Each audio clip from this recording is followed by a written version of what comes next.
Welcome, everyone, to EncycloPod. I'm your host, Sean DeRager. I am the managing editor of EncycloPocalypse Publications. Very excited about today's show. Mark Allen Miller, the founder and brains behind this whole outfit, gets to join us. So I'm very excited to bring him in. And then we are going to be talking to the great Richard Elfman about his new book, The Schlimazel of Sebreim. He'll let me know if I said that right or not. But first, let's bring Mark in here. Mark, I brought all three of you guys in. Hey, well, we're doing it. Let's go, everybody. We're potting. Mark, welcome. Richard, welcome. See, no matter how many times I do this, I still screw up all the specifics of the whole thing. I don't have like some producer to do this for me. I need to hire a producer, Mark. Well, I don't know how you're doing any of this, so I think you're doing great. So, Richard, thank you so much. Ah! Yes, that's what we needed. That's absolutely what we needed. I love how all these things connect, right? So Joshua Milliken came in to write his debut novel. I knew he was he had these wonderful dinners with you that he had let me know about.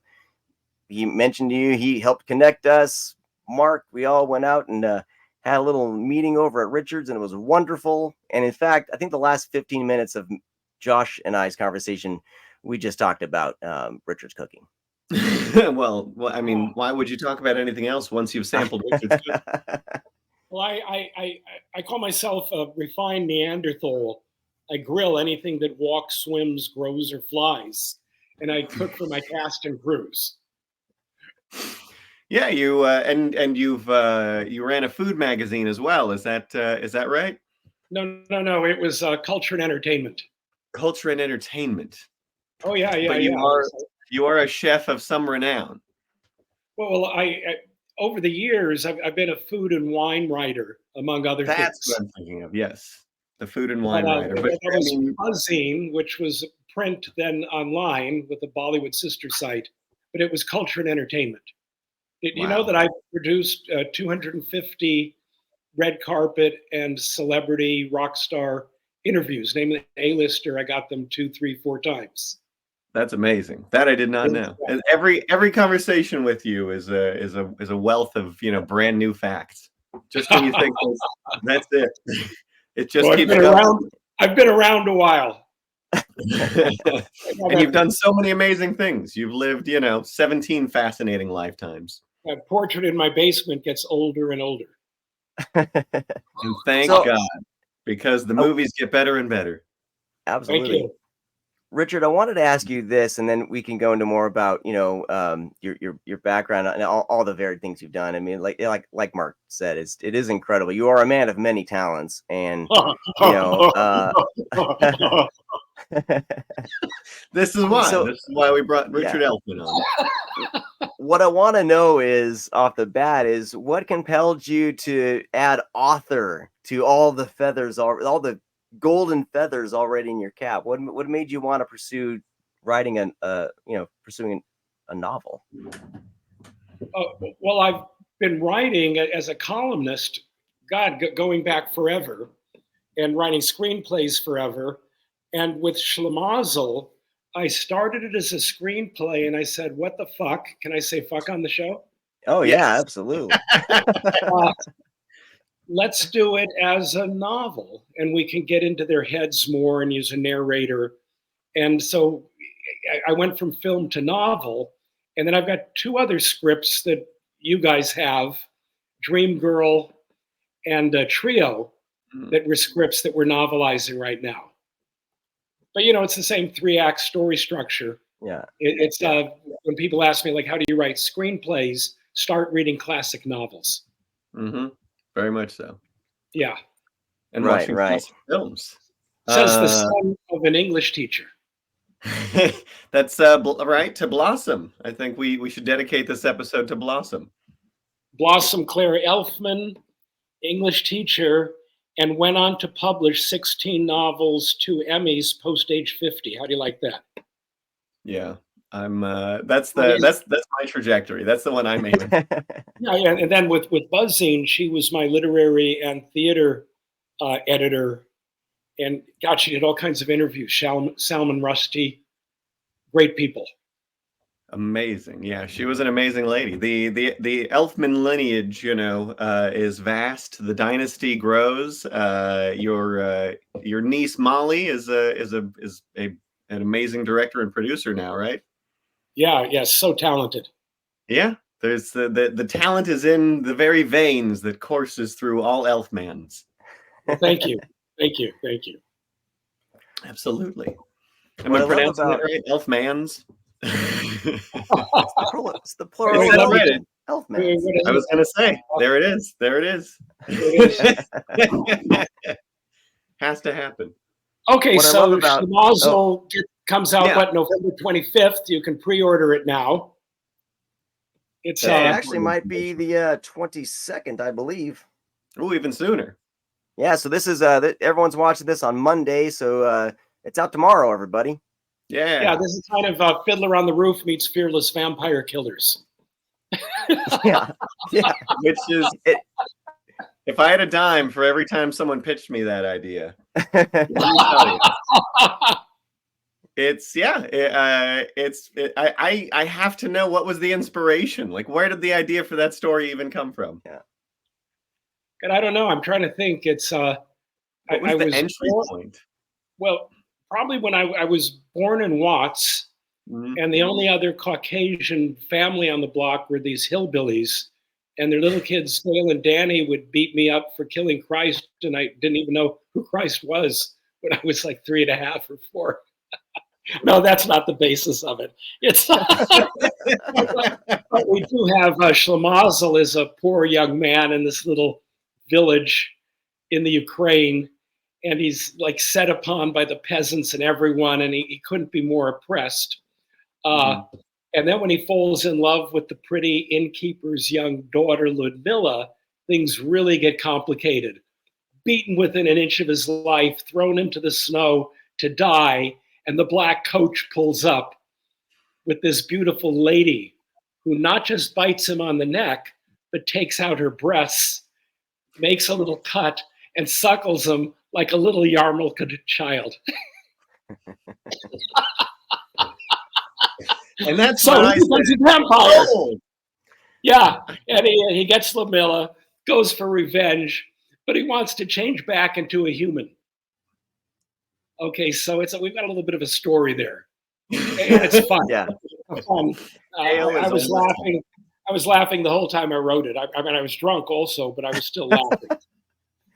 Well, that's what I love about this book is it definitely from the get-go feels like a Richard Elfman production. I mean, it is your DNA is in there throughout, your sense of humor, leaning towards the bizarre.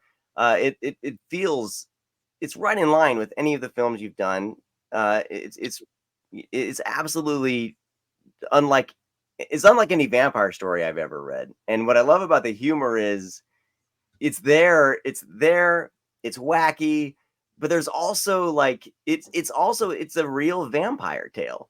And it's very much a vampire story. Yeah.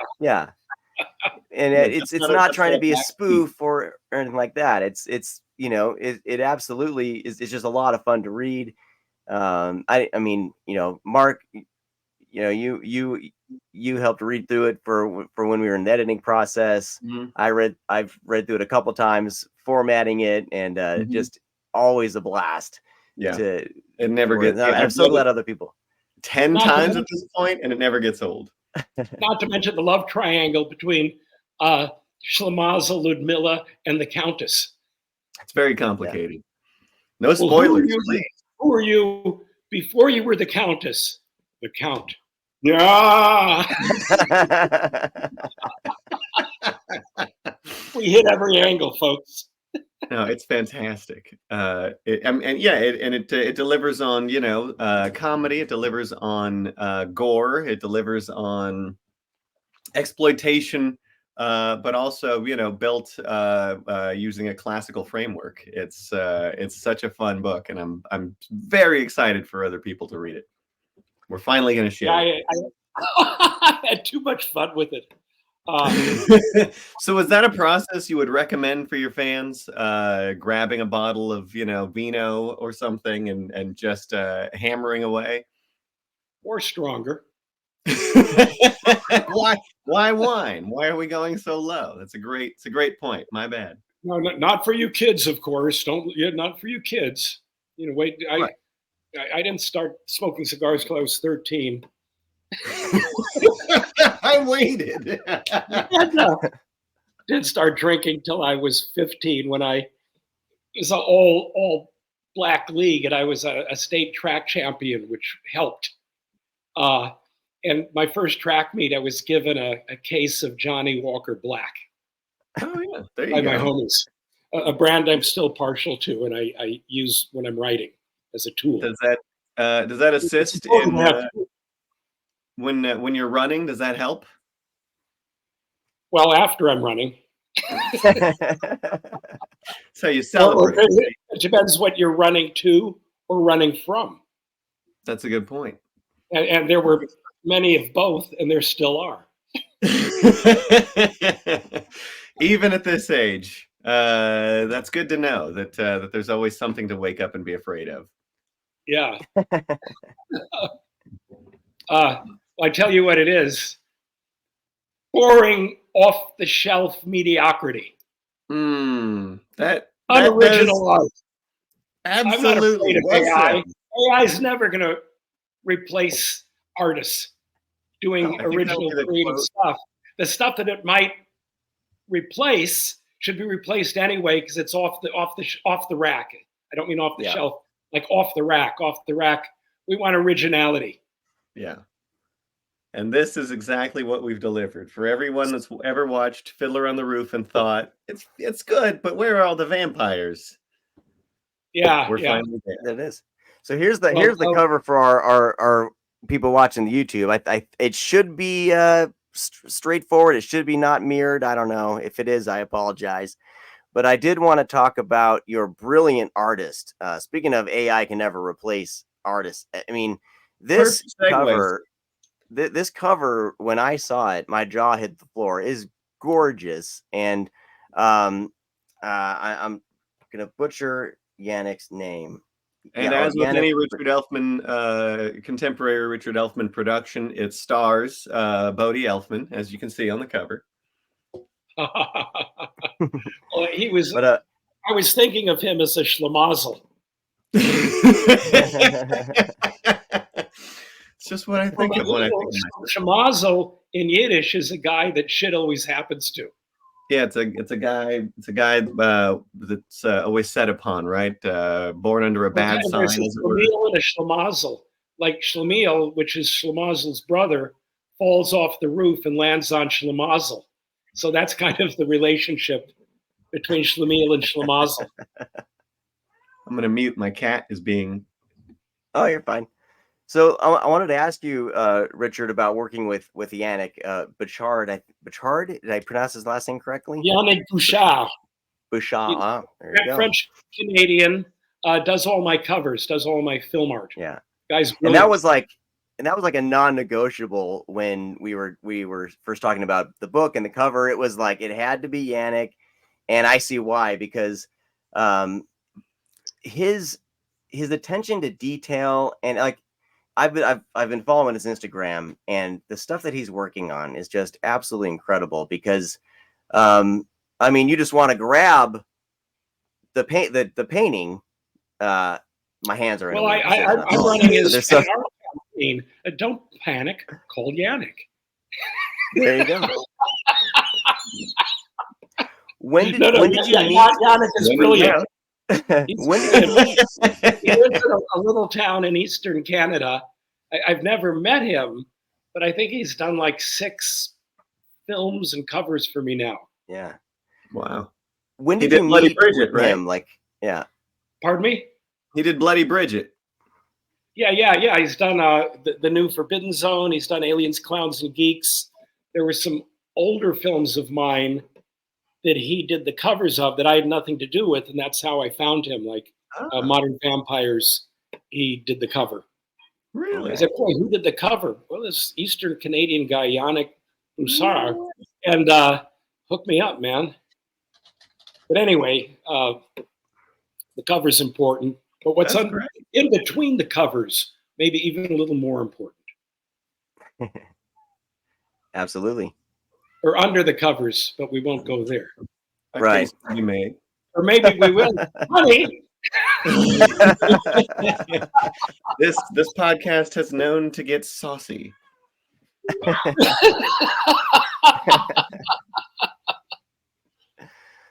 Nothing's off the table. Nothing at all. So I want to talk about the Forbidden Zone novelization a little bit in a second. I talked, Josh was on before, a couple weeks back, and we talked about that, but I want to get your perspective. But before we go there, I want to just kind of delve back. When did you realize that you wanted to be a storyteller? With all the things that you've done, it seems like storytelling, filmmaking, writing is always a constant. When did you first realize that this is something that I'm going to do the rest of my life? Well, I started off, it was music since I was 15. I've been an Afro-Latin percussionist. And then I was in San Francisco, and I was taking this thing called the Nocturnal Dream Show, and there was a group called the Cockettes, spelled Cockettes, largely a drag troupe, but they reprised old musicals, and I was exposed to Max Fleischer and Duke Ellington and Cab Calloway and all these things. And then a month or two later, I was directing them and performing in a dress. I'm not beautiful. There was no attempt at beauty. But I had an Eric Satie piece, and I'd be in a rocking chair, and I'd get up and disembowel the piano player. It was a very poignant act. And then, I was invited into a French theater company, and then wanted my own group, and then created Mystic Knights of the Oingo Boingo, which became Oingo Boingo. Mm-hmm. That was going to be one of my questions. If you could explain to the layman what the difference is between the Mystic Knights of Oingo Boingo versus Oingo Boingo proper. Well, the Mystic Knights of the Oingo Boingo, I would call it a commedia dell'arte troupe with 12 members, where we did comedy and bizarre plays and dance with music. And then it was impractical to tour. And then kind of just life was bending it into an 8-piece rock group. So I wanted to capture on film what I was doing on stage. And that's really what Forbidden Zone was my Mystic Knights of the Oingo Boingo stage show. So that's sort of your hard day's night. Pardon me? That's sort of the Oingo Boingo version of a Hard Day's Night. Yes. That's fantastic. That I did not know. But between both troops, the Commedia dell'arte and the band, we know a lot of names that have continued to show up in your work, like Matthew Bright. Yeah, he. By the way, living in Chiapas, Mexico, got a kid in the Amazon in Brazil that he goes to visit. A very typical life. Right. I'll see him maybe once a year. We can all relate. He's a hard man to get a hold of. We want to publish a book by him. Yeah, and he wrote a balls to the wall, so good, international, drug cartel horror thriller called Trego Me 45. Well, maybe what, ping me and I'll bug the guy. He went to high school with Danny, my brother. Really? So I've known him a while. God, what a fascinating guy, Matthew Bright. Yeah, it seems like it. No, and you guys have worked together several times, right? More than several times. As a matter of fact, in the new film, there's this. I've got these two little people, Daniel Dershowitz and Daniel Dershowitz Jr., who were attorneys, and they're the attorney for Bridget O'Brien in her trial with the devil. So it's the devil and Daniel Dershowitz. And at one point, she has this mute friend, Pepe. He's down there in hell, and he has to work on a laptop that makes like a voice come out. So there was one thing where he goes like, "Please, Mr. Devil, it's not for me, I'm pleading. If you help Bridget and her friends, I'll give you what you're needing," which is a line from Forbidden Zone. but I had Matthew Bright do it in his voice. So it's kind of like a little Easter egg for Forbidden Zone fans that I have in Bloody Bridget. That's fantastic. Wow, that's really fun. Yeah. Keep your eyes peeled for that, folks. And when will people be able to see Bloody Bridget? By the way, we keep mentioning it. Well, here's the thing. It's so hard to make an independent film, let alone a different one. It's like endless meetings. They fall through. There's lenders. The lenders are upset. You've got to get a lender to pay the lender to pay the lender. So Anastasia and I just said, fuck it. We upped the mortgage, upped the credit card limits, and shot the damn thing. So it's a total guerrilla operation. It's turned out great. We've been in 12 festivals so far. We've won 4. We've got another dozen coming up. So right now we're just doing festivals, and Anastasia and I create live pre-shows at most of the festivals. She performs burlesque, enlists local talent. I put a band together with local musicians. We bring the fucking house down, then play the film. So it's not in normal distribution yet until the festival thing is played out. Yeah. You know, probably next spring or something, you know, we'll do a commercial release. But people can, is there a website where people can check the festival schedule? We're on social media a lot promoting. Okay. Like Facebook and Instagram. But God, so follow Richard and Anastasia on social media, and you can see where. Dahlia DeMont. And I will. But we've got almost back-to-back performances in Portland, New York, San Francisco, Las Vegas. Plus our band, Mambo Diabolico, will be playing in Los Angeles December 3rd. And is Ego in Mondo Diabolico? Pardon me? Is Ego in Mondo Diabolico? Yeah, he's the band leader and composes most of the music. Ego Plum, that's right. He does my movie scores with my brother Danny Elfman. That's amazing. So, you know, when he's not doing the new Mickey Mouse, when he's not working, you know, for mega conglomerates like Disney, he goes over and makes, you know, better movies. That's what I've been doing. It's I'm developing animated shows, both for kids and adults right now. And Ego and Danny have started doing the music for the first 2 shows, but more about that one later. Breaking news. Fantastic. You heard it here first, folks. That's really fun. I'm very have for the viewers, we have Bloody Bridget, the website right down there in the corner. You can see it, but I'll have all the links to all that in the show notes. Yeah, Bloody Bridget it's fun, it's sexy, it's bloody, and above all, it's entertaining. And it's hilarious. It's hilarious. And it's a passion project, you know. It's like you said, it's independent, it's different, and it's completely made outside, you know, the establishment. This is you telling the story you want to tell the way you want to tell it. Yeah, great. So I've got like no one to contend with. You know, do this, do that, take a shitty deal. You know, cut out this part. The only thing we cut out are the hearts of victims who deserve it. Bridget is a time vampire. That is fantastic. Fucking blood only whets her appetite. She has to eat their beating hearts. I mean, of course. I mean, why not? You mentioned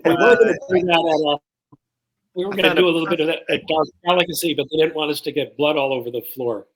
So if you're in Los Angeles, November 25th, Dark Delicacies, Burbank, we're going to have a book signing with Josh Milliken doing the Forbidden Zone novelization, Schlimazel of Sebreim, and we're going to bring some band members and do a little music first. Maybe I'll even read something from the book. It'll be a celebration. If the violin player shows up. Yeah, that die. Yeah, that die. Ah! Cameo appearance by Tarafta Hajduk. Yeah. By the way, I've got a local group for our audio book that sound just like Tarafta Hajduk.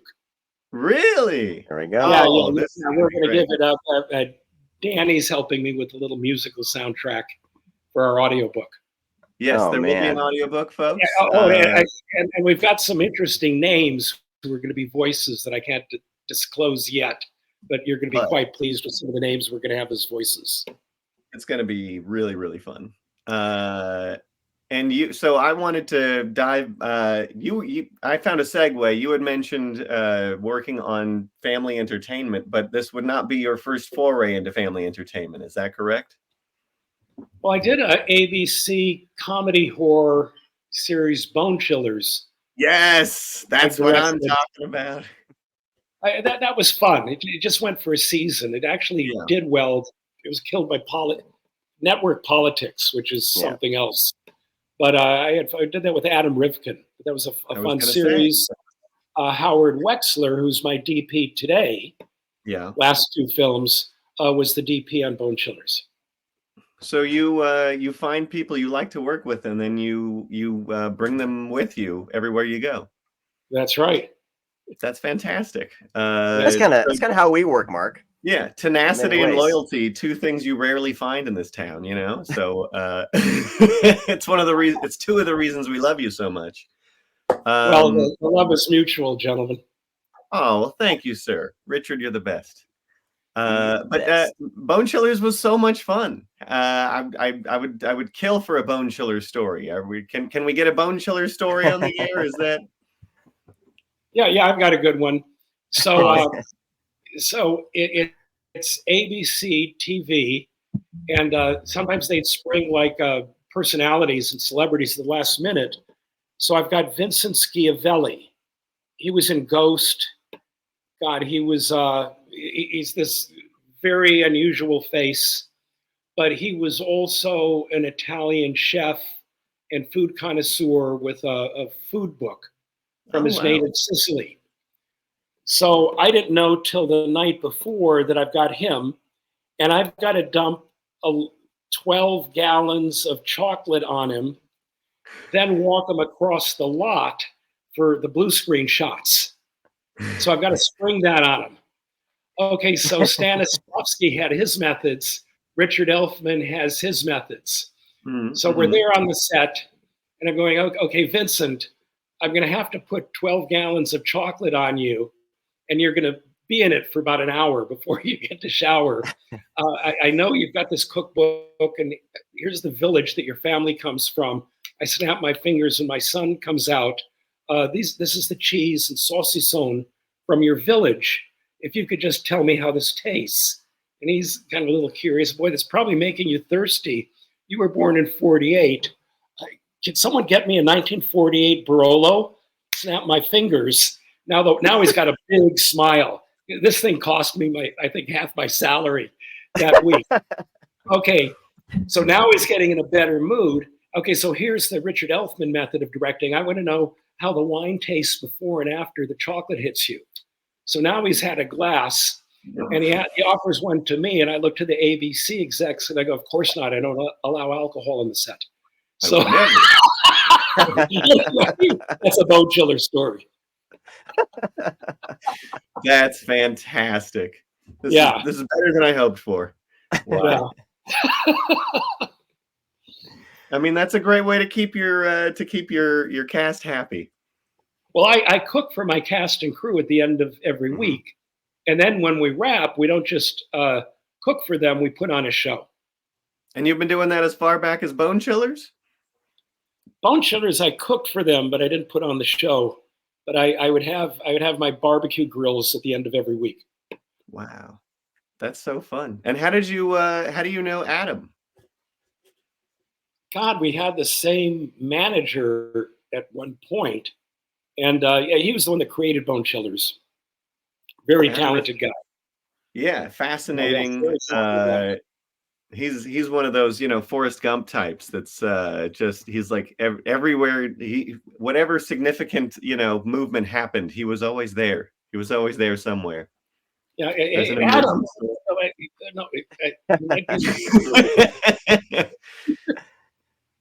Henry Rollins tells this hilarious Adam Rifkin story. It's like so I had to know what the Venn diagram was there. But it was a fun. But anyway, it was a fun little adventure. And then from there, you shot things in Vegas. That was after Bone Stores, yes. And Mahat McCain Sumatra shot the other, apparently. Right. That's what I. It was my understanding. It was one of them is my version, and then there was another one that it got hack attacked. So I really? I use various pseudonyms. Yeah. Interesting. Sumatra, of course, being from Shrunken Heads. Lieutenant Colonel Aristide Lafitte Pierre Lemaitre of the Tonton Macoute, retired.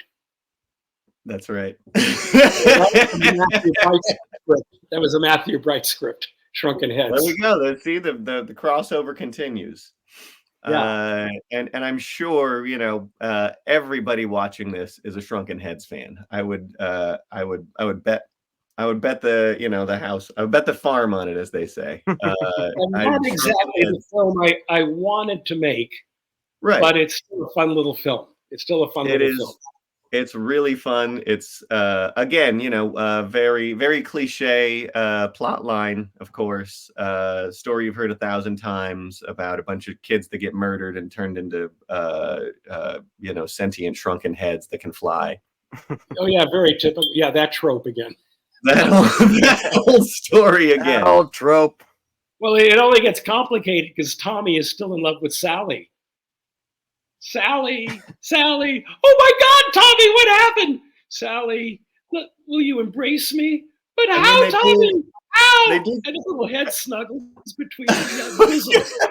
I was going to say, they do consummate their relationship, do they not? It was a very poignant moment. Absolutely.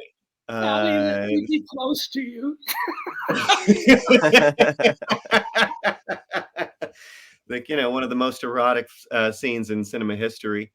Often discussed. You know, I know you had your you know, your frustrations with that film, but it is widely loved. I can tell you, as a lover of Shrunken Heads, I have met, you know, a lot of fellow Shrunken Head apologists, and it's really it definitely, you know, it has its fan base. Well, believe it or not, we were all prepped. It's kind of like going back to like the 50s or something, some East Coast working class neighborhood where 3 generations live within 3 blocks, you know, very East Coast, whatever. So at the last minute, they sent me to Romania to shoot it, which didn't work out, of course.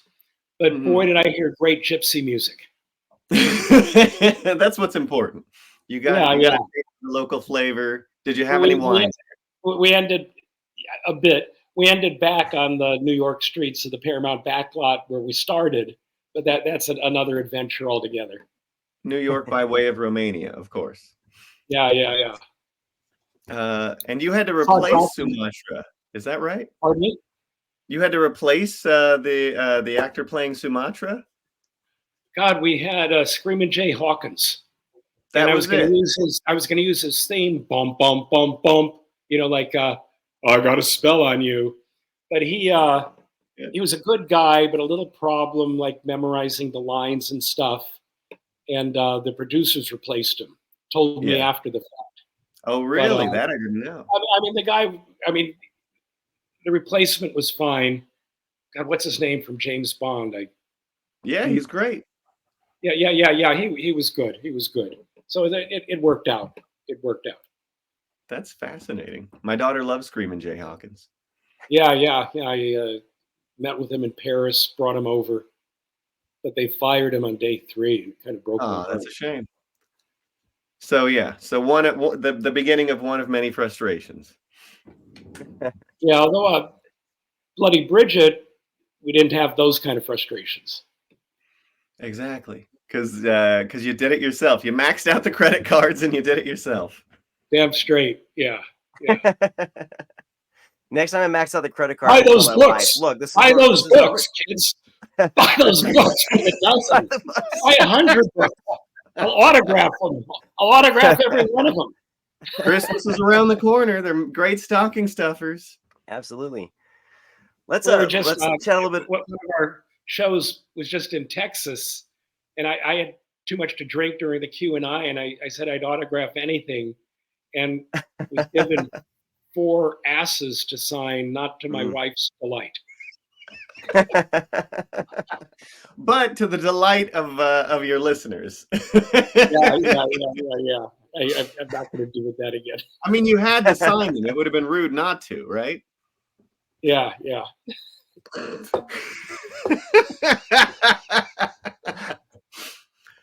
Sean, that's a decision I probably won't have to make in my line of work right now, but sure we'll see what happens. So we are like you mentioned, we are going to be doing the signing on the 25th at Darkdale, and you'll have your book there as Schlimazel of Sebreim. With Joshua, with the novelization. With Joshua for Forbidden Zone. Which I will sign as well. And yes, Anastasia will be there with a few of the band members doing a little bit of music, and I might read a little from the book.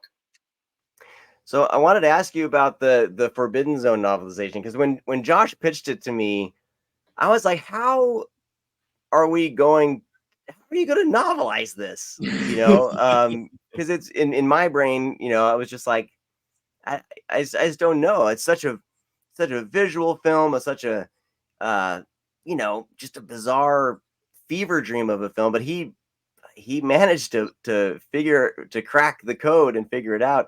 I wanted to ask you about your thoughts about seeing Forbidden Zone novelized in a book form, as opposed to what you originally intended with the film back in the day. Josh and I were friends, I was a fan of his writing. He was an editor and top reviewer for Dread Central.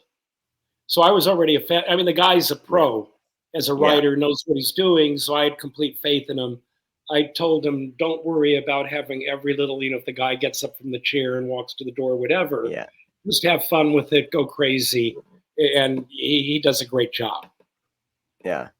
He does inject his, and what I like a lot of authors to do with novelizations, they do, and if they can inject themselves and their, kind of their vibes and their style into the story, and really, try to make it as much of their book as a tribute to the film. I think when that gels together, I think you got something very special. I gave him carte blanche. I mean, the guy's got talent. He knows what he's doing. Josh is a great writer. Yeah, I'm so happy with how it turned out, and we'll have plenty with your signature and Josh's signature on there. I'm very excited to be a part of that. So it should be very, very good. November 25th. People in Los Angeles or near Los Angeles, for those that might fly in, swim across the border. However you get there, it's okay. Get there. It's going to be good. Yeah, we welcome you. We'll see you there. Mark, did you have any questions about the Forbidden Zone novelization or anything like that, or anything else? People would actually be interested to hear a bit about the process, because you and Josh worked pretty closely together on that, right? It wasn't like you said, there was the foundation of your pre-existing relationship, and you were really involved in it. It wasn't just okay, go, and I approve whatever. You were very hands-on, right? Yes and no. It's he knew the film backwards and forwards, and I just said, "Go have fun." It's. I mean, I've got my scotch. He's very open about his enjoyment of marijuana. Yes, absolutely. No secret. Yeah. I said, Josh, get stoned, have a fever dream, and it'll come out right. And he does a great job. But no, I didn't micromanage him. Didn't need to. The guy's too talented. Yeah. No, exactly. But there were I was privy to some back and forth sessions where you would read drafts and you weren't giving notes, but you were sort of as the David Lynch to this Eraserhead. You were perhaps shedding light on certain portions and what those might mean in a literary sense. Yeah, we shed our eraser headlight in a literary sense. Very true.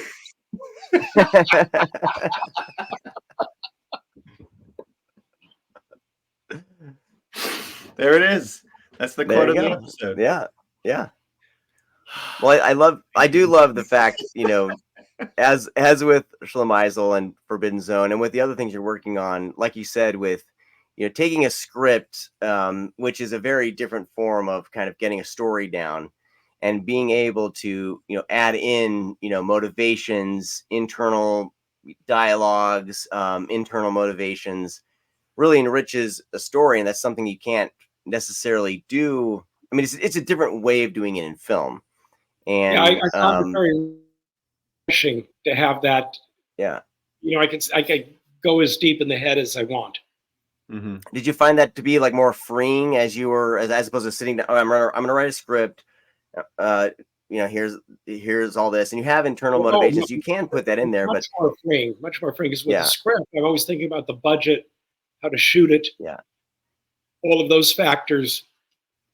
With a novel, you just write mm-hmm. whatever Yeah, comes sky's the out of limit. the feverish elfo brain. You just write. And I think it's good because people get to they get to enjoy your prose, which Mm-hmm. is very, very funny. And it made me wonder if perhaps there's stuff on the page of your screenplays, scene direction, action descriptions, what have you, that are equally hilarious, but people don't get to see that because they're watching the movie. Well, not scripts that I'm doing for myself, but scripts that I'm submitting. After I have the script, I'll take another pass for, call it, readability. Things that are never going to be seen on the screen, but going with some like left brain type that's just business whatever to make it an entertaining read. So that is a factor, in terms of the salability of a project. Certainly, and I think that's part of the fun of getting to read your prose is you write for that. Every sentence is its own sort of delight. It's really Thank you. Well, I was a columnist for 30 years. So so what you put in the 10,000 hours. Yeah, I put in my hours. But I love to write. Do you happen to have an example, say, like from when Schlimazel was a script form and then translating it into novel form? Do you have an example of, say, a character motivation or something that jumps out as like, it was this way on the script, but you were able to expand it more, No, just going back, I never finished it as a script. Okay. I started as a script and I said, no, let's do a novel.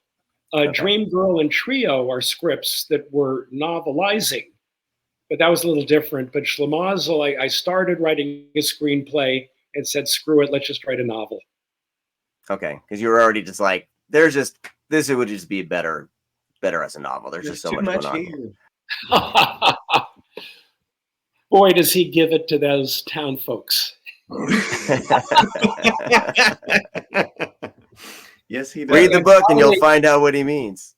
When he reveals for the first time with the inn, where he goes, and shows the fangs, and he goes, boo, the Jew. And they all knew it anyway. And the peasants are like diving out through windows. And then Ludmilla is going, do all Jewish men grow the fangs when they approach manhood? No, honey. It's not all of them. Anyway. This is what I'm saying. Every page made me laugh out loud. Yeah. And what I love is you were able to provide a little, because there's use of Yiddish words in there, and you were able to provide little at the end of each chapter. I was trying to get them onto the page with the footnotes, but it was kind of screwing some formatting up. So at the end of each chapter, you'll get a little lesson on, what some of these words mean, which was it just adds another element to it, especially the setting, it being in Ukraine. And was there anything specifically that really kind of ties you into like why you wanted to bring that kind of time period and culture into the story? Was it a direct reaction or directly because of like Fiddler on the Roof, or was there anything else? what kind of Well, it's brought that? I'm kind of an amateur musicologist, and one of the things that gave Forbidden Zone its legs, so to speak, it's more popular now after 43 years than when it came out, is it has memorable music. And here's how I define serviceable music. Chicago was a great play, a great film, but by the time you leave the theater and get to your car, you can't remember the tunes other than maybe All That Jazz or something, because the music is serviceable. It services the vehicle, but it's not memorable. Fiddler on the Roof had memorable music. Wizard of Oz, memorable music. West Side Story, memorable music. You take it for life. And Danny Elfman ain't bad for the pieces between the 12 musical numbers. You could do worse. So I was actually listening to Tarafta Haiduk, a lot of the gypsy music that the gypsies tracked along with the Jews for a couple centuries in Eastern and Central Europe. And a lot of the melodic lines are the same one to the other. One is speaking Yiddish, the other, believe it or not, the gypsies speak Sanskrit. They left India, Rajasthan in the 11th century. So I think I was listening to Tarafta Haiduk, to some of the gypsy music. And then I had my third scotch, second cigar, and then wrote the novel. There we go. There we go. Oh man, I would literally be dead after 2 cigars and 3 scotches. It's amazing. But well, it is a fantastic. The book's fantastic. It's so much fun. Really, to me, you know, with everything that I've read, it's very cinematic. You can just really see every scene as you're reading it in your head. It's a nice quick read. And you know, I just think it is something really special about it. And I'm glad, I'm really hoping people kind of latch onto it like we did, because yeah, like Mark said, I haven't had that much fun with the book, you know, when I was reading it in a while. And it's just, it's clever. It's, doesn't skimp out on anything. Like I said, it's Richard Elfman-y. It's you know, what genre is it? It's Richard Elfman-y. That's all I can tell you. If you're familiar with his some work. zombies in it. Yeah, I mean, I know what I was to say. It has everything: vampires. It has beautiful women. The undead. I mean, the hot new adjective.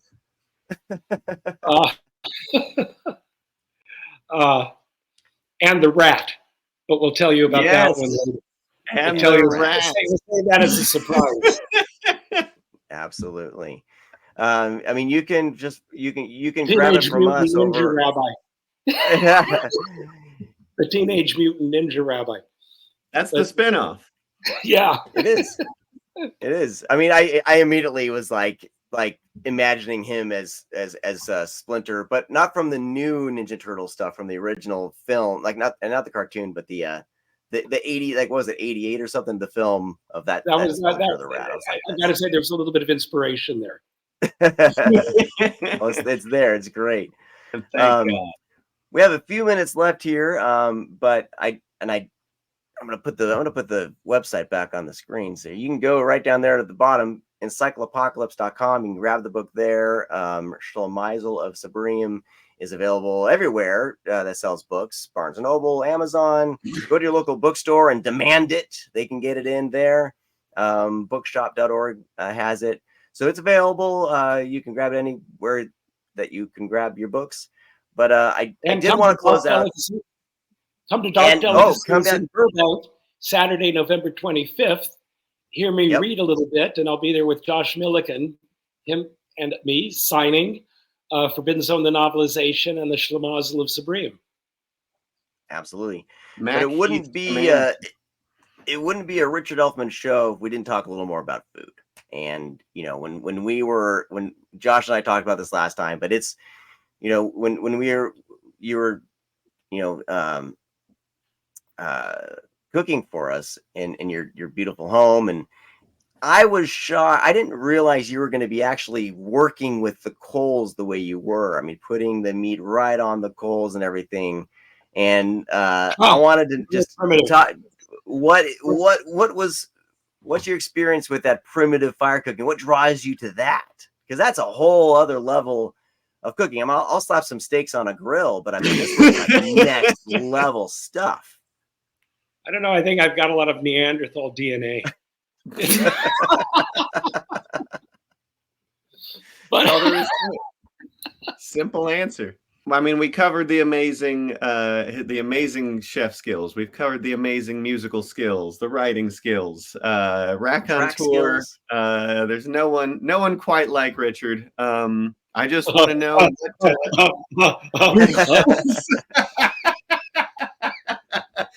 Proof is in the pudding. We also now I've completely lost where I was going.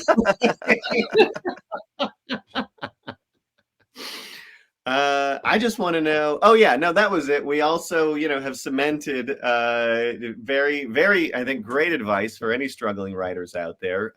Grab your scotch, grab your favorite, strain. Do what it takes to get yourself into a different state. Start by reading the classics. Start by reading the classics, so you get a sense of story structure. And everything else, but you've got a little foundation. Yeah, foundation is important. The one I always point to is this is my mother, the English teacher in heaven. I'm channeling her right now. Absolutely. Yeah, it's a beautiful thing. Read the classics. Always read the classics. I mean, Wes Craven knew that. That's why The Last House on the Left is a rape revenge horror remake of a Bergman film. Always study the classics. Absolutely. Yeah. So I think the last thing I want to know is, what are you reading? What are you watching these days, Richard? Yeah. What would you recommend? God, Anastasia, what are we watching? We like supernatural horror. Yes. I'm watching a lot of animation because I'm writing that stuff. What have we watched? Like late night British mysteries? Yeah, What We Do in the Shadows. Oh, yeah. Endeavor's a great British show. Oh, White Lotus. White Lotus. Yeah. White Lotus is great. Oh my God. Yeah. And then awesome. we like horror films. Believe it or not, Anastasia grew up with silent films. Her birthday, April 1st, is the same as Lon Chaney Sr. And so she and my daughter, who's turning 16, have been watching Lon Chaney silent classics. Classic. Yeah. And we actually went to his gravesite on Anastasia's birthday this year. Wow. Oh, wow. That's a hell of a birthday celebration. I mean, another thing I tell filmmakers is watch the classics, because not all of them do these days. Watch the classics. Right. And they think the classics are anything made from 1980 on.